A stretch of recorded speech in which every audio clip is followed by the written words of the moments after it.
how uprooted residents are trying to move forward. Also tonight, left in a rainfall's wake. Which communities are dealing with a disastrous downpour. And later, I have given it all I have. Why another veteran councillor is running away from City Hall. CTV News. Live from downtown Winnipeg with Taylor Brock. Good evening and thank you for joining us. We begin tonight with devastation in Brandon. The city is one of at least 4 Westmount communities to be hit tonight with more than 100 millimeters of rain.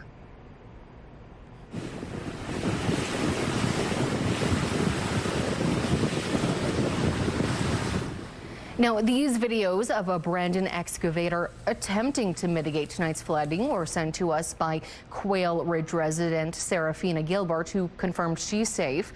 Environment and Climate Change Canada tells CTV News a report from West Brandon shows 100 millimeters of rain fell there. Now, the city's airport got 50 millimeters. Preliminary Environment Canada reports show 150 millimeters of rain fell this evening in Boissevain, 127 in Deloraine, and 101 millimeters of rain fell in Minto. More rainfall totals can be found at ctvnewswinnipeg.ca.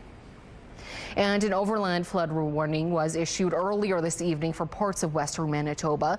That includes areas near the Assiniboine River, such as Russell, St. Lazare, Minneota, Verdun, Griswold, and Brandon. Now, those living near lakes and reservoirs, including the White Shell Reservoir, Rivers Dam, Minnedosa Dam, and Dauphin Lake, are being advised the water level may rise by as much as 3 feet in the coming days. You should also use caution around rivers, creeks, and drainage areas throughout the Assiniboine River Basin and Parkland region, and avoid driving across any flooded roads. You can find up-to-date information for your area by downloading the province's MB Ready app or head to mbready.manitoba.ca. Rain, thunder, and hail pelted the Parkland region Sunday evening. Along with it, a tornado tearing through the Rossburn area. At least 2 houses were seriously damaged, and there are several trees twisted. CTV's Harrison Shin shows us the twister's aftermath. There's the trees and flying everywhere. Holy! Aidan Iverson caught this destructive tornado on camera near Rossburn. And this is the aftermath. Roof, walls, windows, and household items all over the ground. There was lots of kind of weird clouds and whatever as I'd been driving, but I seen it almost looked like little fingers coming down. But it wasn't just this house. Trees were broken off. Environment and Climate Change Canada says Manitoba's tornado season has been unusually active, 5 so far. We're probably at the seasonal normal now for Manitoba in terms of the number of tornadoes touching down. So, we still got another month and a bit to go of severe weather season. So it's we've got a lot of the summer to get through before that. It's just been a very, very active year.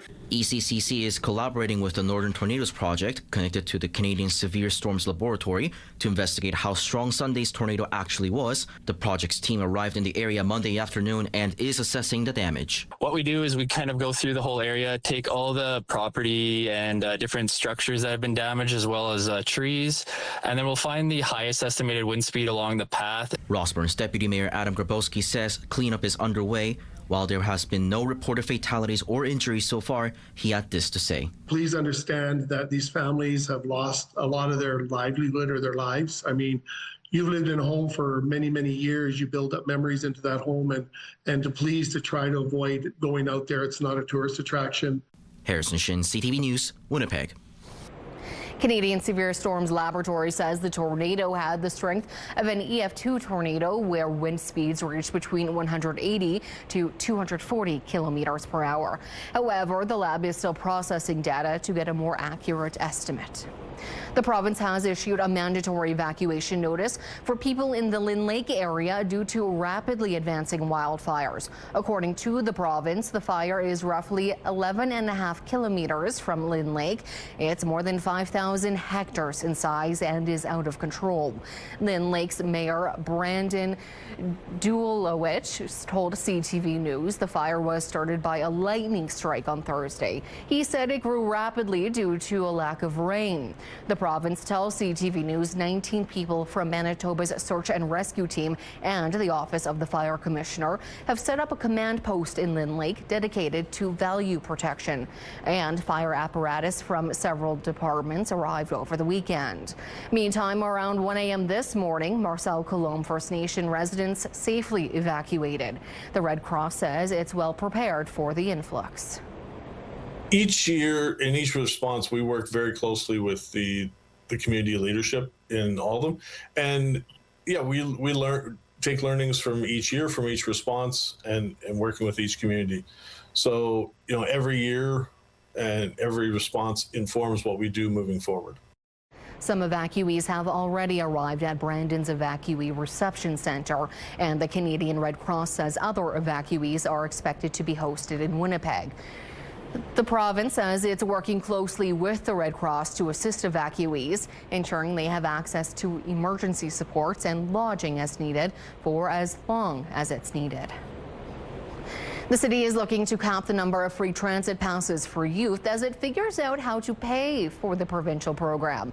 The province is providing $10 million for the free passes, which are intended for those between ages 11 and 17 and high school students between 18 and 21. However, the public service estimates it's going to cost nearly $16.5 million to implement the program.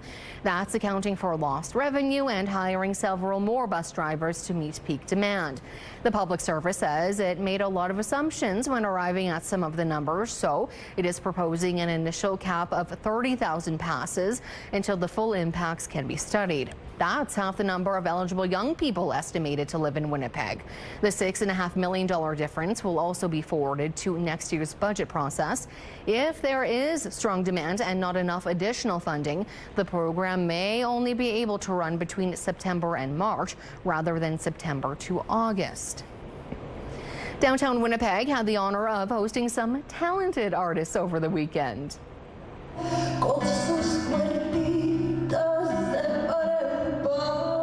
Downtown Live took over the Burton Cummings Theatre on Saturday. 20 performers hit the stage, performing everything from Bollywood fusion dance to beatboxing. The winner of the competition will perform at the upcoming Burt Block Party. The CEO of Downtown Winnipeg Biz says the event showed off the diverse culture of downtown Winnipeg. We had a family band doing Jamaican music. We had an indigenous hoop dancer that went into beatboxing. We have a young saxophone player. We have all ages. We have all genres. We had a magician that performed a Houdini-style event on stage. So really, we're seeing ages, cultures. It just really is representative of actually who is in downtown and what Winnipeg is made up of, and it's incredible talent and just these beautiful cultures. Kate Fenske adds the Biz is trying to provide more unique and fun experiences for people living in and visiting downtown. And here is our first look at tonight's weather. We are seeing that right now it is pretty hot and humid in Winnipeg, currently sitting at 20 degrees Celsius with that rain coming down, humidity sitting at 85% with the pressure rising. Tonight we will likely continue to see those showers and maybe even more thunderstorms continuing, with 16 degrees being the coolest it'll get. Winds though could pick up with gusts of up to 70 kilometers an hour. We are expecting here in Winnipeg tomorrow morning a mix of sun and cloud to start us off. However, strong winds continuing with gusts of up to 60 kilometers an hour out of the southwest and 18 degrees to start us off. I have given it all I have for 15 years. Another veteran city councillor is giving up their seat. What St. Vitel's longtime rep is doing next.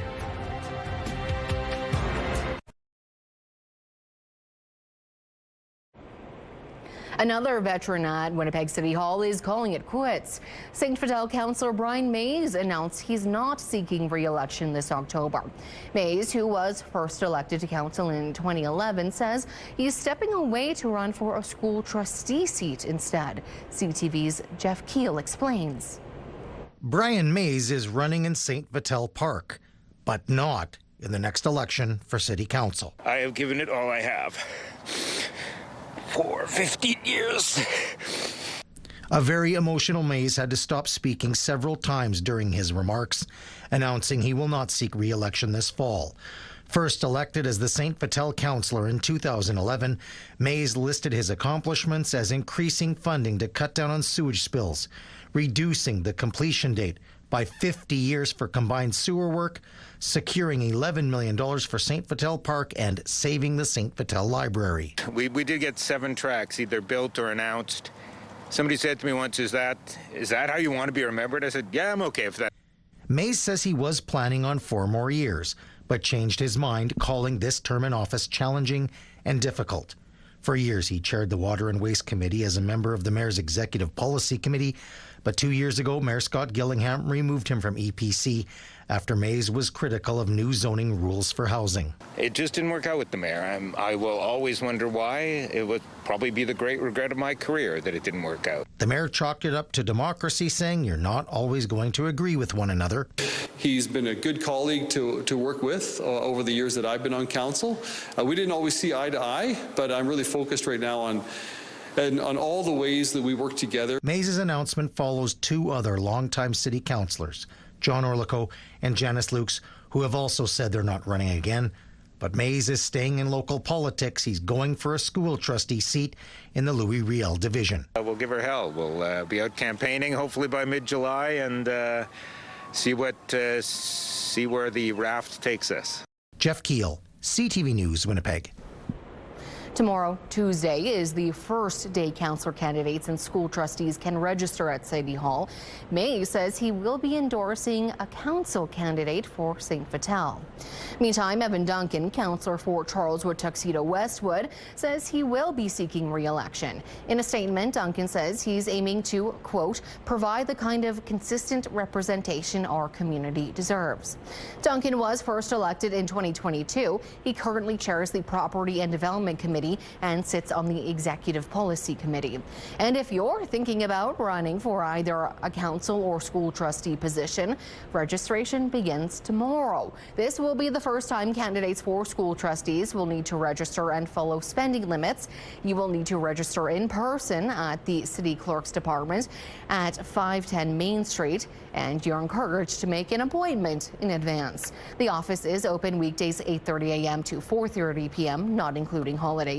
Candidates are barred from soliciting and collecting campaign funds or spending any money on the campaign until they are registered.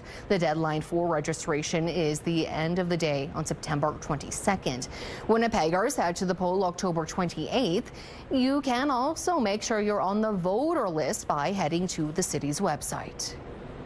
Police are investigating what they're calling a suspicious death in Pimachikamak Cree Nation. Last night around 7 p.m., police received a report of an unresponsive female in the water near Beardy's Point. Officers located a 22-year-old female who had been pulled from the water and pronounced dead at the scene. Police say they're still awaiting autopsy results and are asking anyone with information related to the death to contact Crime Stoppers. A 17-year-old male is dead following a rollover on a Manitoba highway. On Sunday around 6:45 a.m., officers were called about a crash involving an SUV on Highway 405 near Lorette. Police say the SUV hit a ditch and flipped sometime overnight, but wasn't noticed until the morning. Officers discovered a severely damaged vehicle. The driver, who was from Dufresne, was found inside the SUV, initially concealed by the extent of the damage. He was pronounced dead at the scene. RCMP continued to investigate. Returning to Winnipeg now, where firefighters are getting some new wheels. It is new, brand new. Look at that. You'll be the first one to sit in this from City of Winnipeg. 3 shiny new fire trucks will be rolling into Winnipeg fire stations over the coming weeks. As you can see on your screen, they're actually being built right here in Winnipeg at Fort Garry Fire Trucks. The $1.3 million purchase is part of the city's plan to buy 12 new fire vehicles over the next 3 years. When we talk about purchasing new fire engines, we're talking about ensuring that when someone in our community needs help, whether it's a fire, a medical emergency, or a rescue, we can respond quickly, safely, and effectively. The funding comes from a 2025 city budget pledge to spend $18 million on new fire trucks. Applications open later this week for the city's new vacant building grant. Beginning Thursday, property owners can apply for up to $35,000 per unit. The grant can be used to buy, repair, and/or renovate vacant buildings or for housing. A total of $3 million is available. You can find out more by visiting the city's website or by attending an information session scheduled for July 22nd. Applications are open until August 17th, and the funds must be spent before October of next year. Also, the city's new empty building fees are now in effect. Now, that means an additional annual fee will be applied to vacant properties that are subject to one or more Schedule A inspections. That's down from the 3 or more previously required. The fee starts at 1% of the property's most recently assessed value, increasing by 1% each year to a maximum of 5%. Canada Day is right around the corner, but with it comes reduced hours or closures of several city services and businesses. Winnipeg City Hall and administrative offices will be closed to the public on Wednesday. If you want to hit the shops, CF Polo Park, Outlet Collection Winnipeg, Garden City Shopping Centre, and Kildonan Place are all open from 11 a.m. to 6 p.m. on Canada Day. But St. Vital Centre and Grant Park Shopping Centre will be closed. Now, as for attractions, the Manitoba Museum, the Canadian Museum for Human Rights, and the WAG will be open. You can't forget about the Forks Canada Day celebration, with festivities beginning at 10:30 a.m. If you're feeling a little extra celebratory, all Winnipeg and Brandon liquor marts will be open 11 a.m. to 6 p.m. except for the True North Square one. Celebrating some very good boys. The Swiss are honoring an iconic breed, plus rainy and humid. We'll show you why you might want to rethink your Canada Day barbecue. Still to come in your complete Skywatch forecast.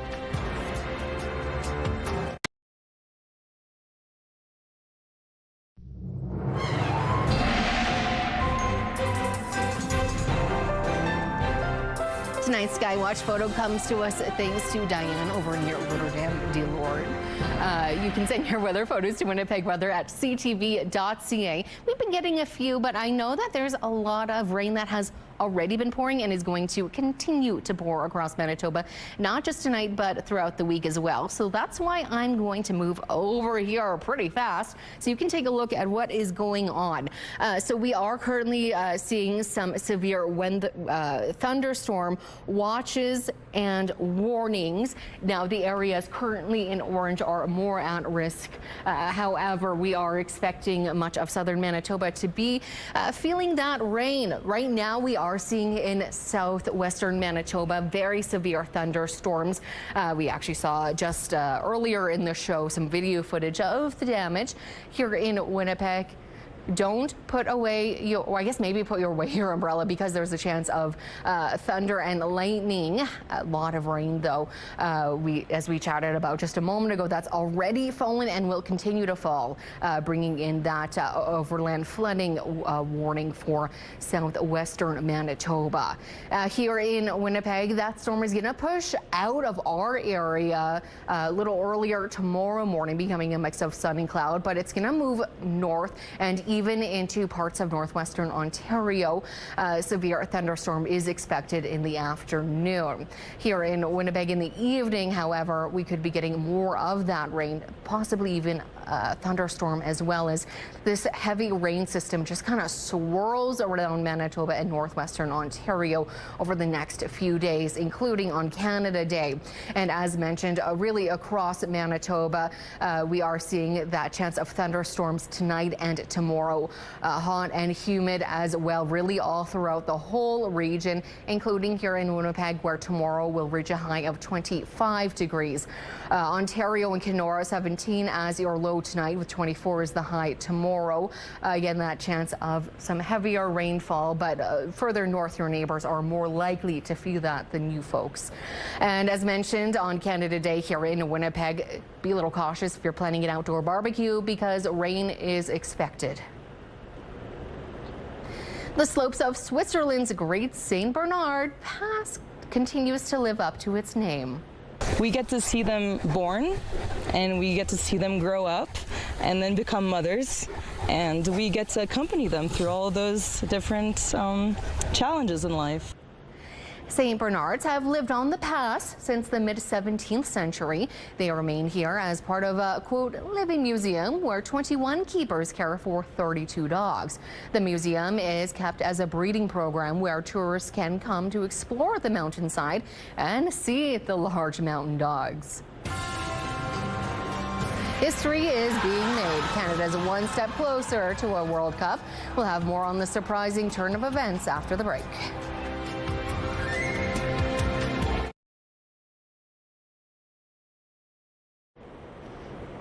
Canadian soccer fans are still basking in the glow of victory after last night's FIFA World Cup match. And as Team Canada moves on to round of 16, there's a new sense of pride that's hard to miss. CTV's Adrian Gabriel gives us a closer look at the new energy for soccer. From patriotic pandemonium on the Pacific coast to a triumphant tidal wave of emotion along the shores of Lake Ontario. Inside bars in Montreal and watch parties in Edmonton, Canada's win is quickly becoming a where were you moment in Canadian sports history. I was watching the game a bit at my house, and then I went to my aunt's house for a bit. There's a great patio down the street from my house. I was watching at home. Schaffelberg's ball into the box, headed away by Ocon. It's Eustachio! The swift and steady right foot of Stefan Eustachio catapulting Canada to victory. The team, this World Cup, has galvanized a nation. They did it! Overcome with emotion, Canadian women's soccer legend Christine Sinclair's tears of joy offer a glimpse of what this moment means for the sport and our country. Okay, let's book our flight. To the round of 16 at the World Cup. Thousands did book a flight to LA to witness history in person. Thousands more will now head to Houston. On home soil, the win for some supersedes soccer. We're living in a time where we're rethinking what it means to be Canadian. Having cultural touchstones like soccer matches and the program succeeding like it never has before, I think that's important to us. You guys are Canadian heroes. Coach Jesse Marsh's pitchside post-game speech sharing what this victory could mean. Canadian heroes for the future children of this country. We play this sport. The sport has a big future because of you guys. If these pint-sized players on the pitch are any indication, Marsh's pep talk is on the mark. But what do you love about soccer? When you get a lot of good goals. Well, I usually play defense. At my old school, soccer was like the biggest thing ever. Like, we fought over which fields we would play in. I could be a really good soccer player one day. As a country falls in love with the beautiful game, the ties that bond a nation are pulled together. A soccer awakening is afoot across Canada. As the men's national team elevates their game, a country is taking notice and taking to the pitch. Adrian Gabriel, CTV News, Toronto. America's favorite condiment wants to wrangle in new fans. How tariffs are changing because of it, and we'll break down tomorrow's forecast next.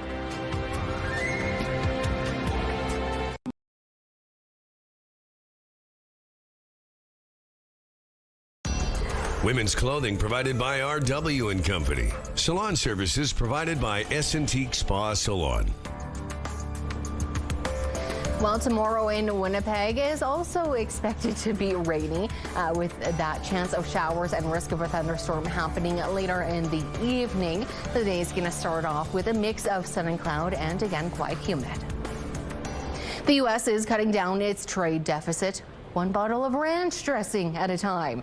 UPS has introduced a ship and dip discount for visitors, especially those from Europe and the U.S. for the FIFA World Cup. Those who fall in love with the ranch get a 20% discount on that shipping, and it's good until the end of September. Such a hit, the TSA had to issue guidance on how to pack it for a plane ride. Well, that's it for us. Thanks for watching, and good night.